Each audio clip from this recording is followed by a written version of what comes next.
We got to work together. Your creativity, my creativity. I know I sit here every day and I say that creativity is an addiction, but we're in this place where creativity is going to lift this entire planet forward.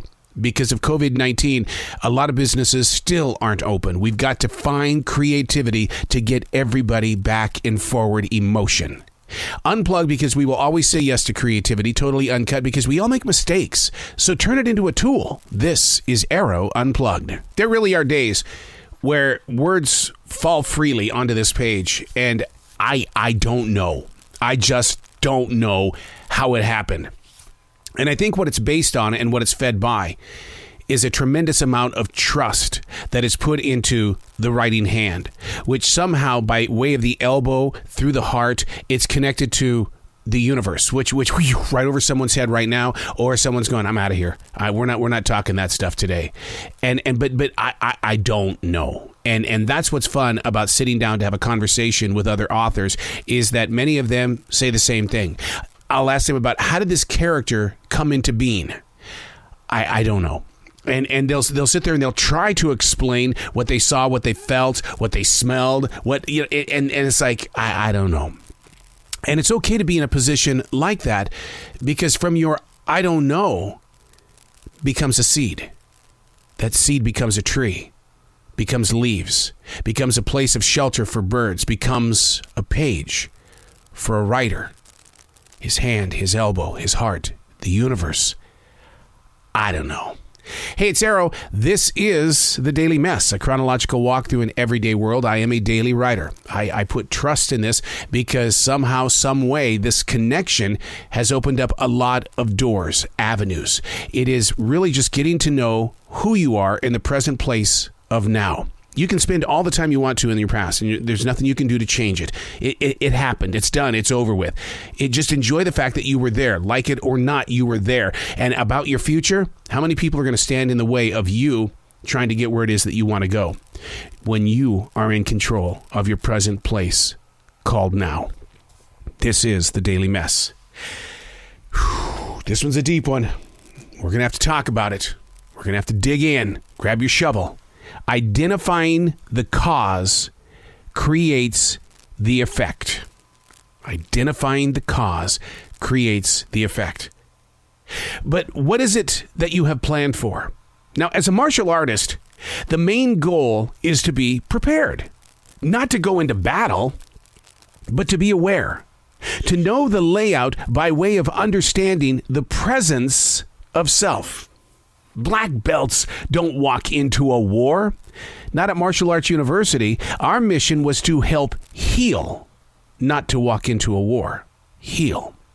To use a mindfulness way of walking to help restore and to preserve the community. And where did that begin? From my master's master, who came from South Korea.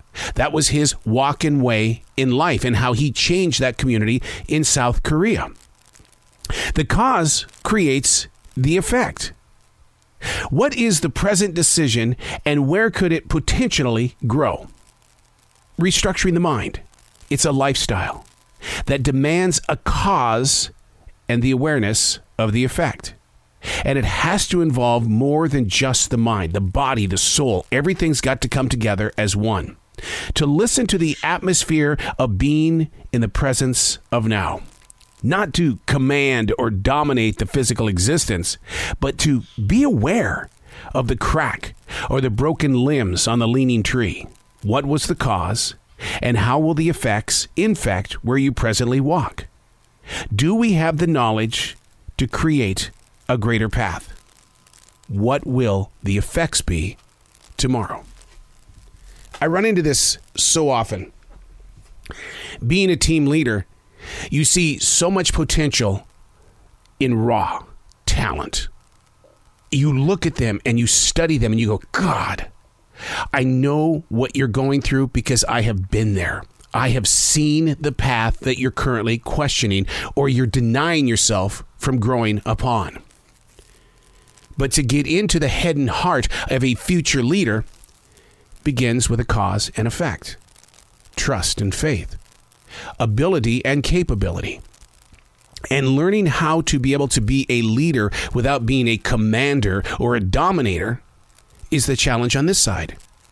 Because what you want to do is you want to empower, inspire, to influence, not to preach.